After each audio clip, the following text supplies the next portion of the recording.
What's good, guys? It's Brick Duo back again today with another video talking about the Monkie Kid sets. And these sets were just announced by Lego, and we're just going to be going through them, our thoughts on the theme, and our thoughts on some of the sets. So I guess I'll just go ahead and give my point kind of what I think about the theme.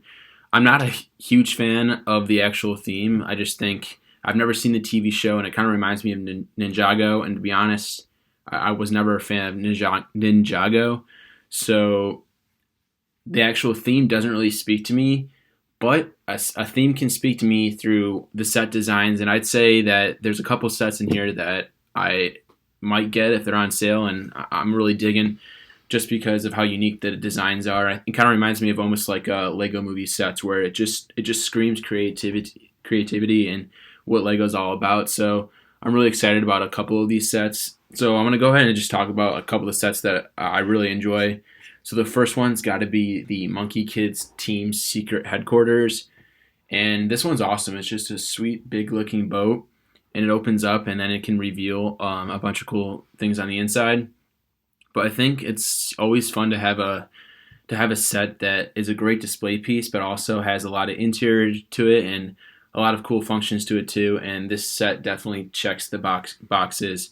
B-Brooks, any thoughts on this set or maybe another set that speaks to you? I like this set too. I think I kind of get Apocalypseburg vibes with this, with the shipping crates, and the boat build looks okay. Nothing crazy, but I would say it's a pretty good set overall. The one I'm most excited about, honestly, is the Monkey King Warrior Mech, and yeah, I kind of get Voltron kind of vibes from this one as well, but I just really like the color scheme on this, and I think it looks really good. Some of the smaller ones I'm not really interested in, to be honest, especially a lot of these like $20, $30 ones. Again, I kind of get some Ninjago vibes from that.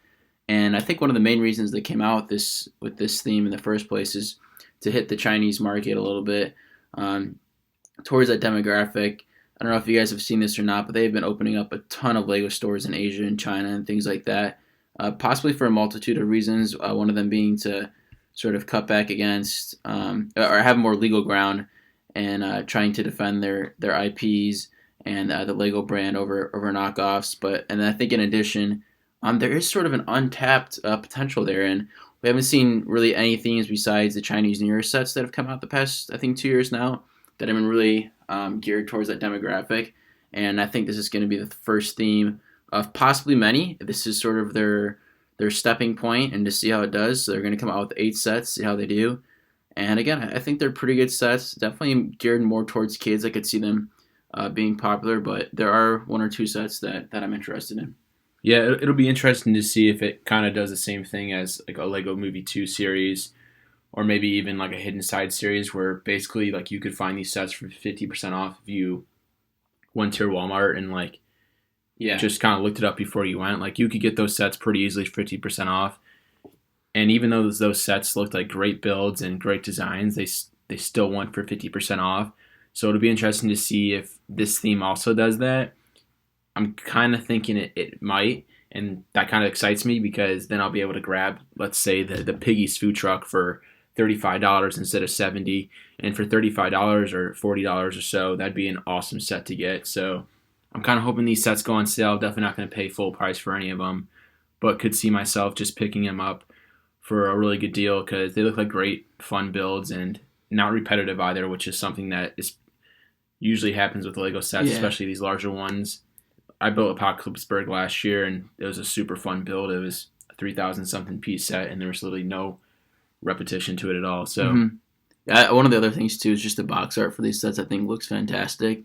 I think I've seen some new box art sort of attempts very recently, and this one I would say it's more towards the traditional sort of Lego box art, but I do sort of like just sort of how they have the minifigures at the bottom and sort of their little creative. Yeah, I didn't notice that. Yeah, circles with the names underneath. Sometimes it's a little bit more hidden. I feel like to see like what actual figures you get. So I'm kind of glad that it's sort of very clear which ones you're getting, because I think especially as kids, you want to make sure that you're getting the figures you want and that all the ones in the actual set pictures are coming in this set. I think for parents too, it's one of those things where it's like parents see like random stuff in the background and they think it might come in the set and it doesn't. So I just like that for transparency reasons. Yeah, I think that's a good move. What do you think about the minifigures in the set? I mean, honestly, they seem kind of random to me. I don't really know this series. Yeah, There's a few looks like there's a few that have like special molds, which is cool. But I would say overall, again, just sort of get like Ninjago vibes from the characters and things like that. yeah. So There's like two that seem cool to me. yeah, The Pigsy and then the blue big monkey guy that looks pretty neat. yeah. Other than that, none of them are really coming out to me. But it's a cool theme. I hope it goes on sale so I can give it a shot and maybe just pick one up. So we'll let you guys know if we do. But this is Brick Duo just with our thoughts with Monkie Kid signing out.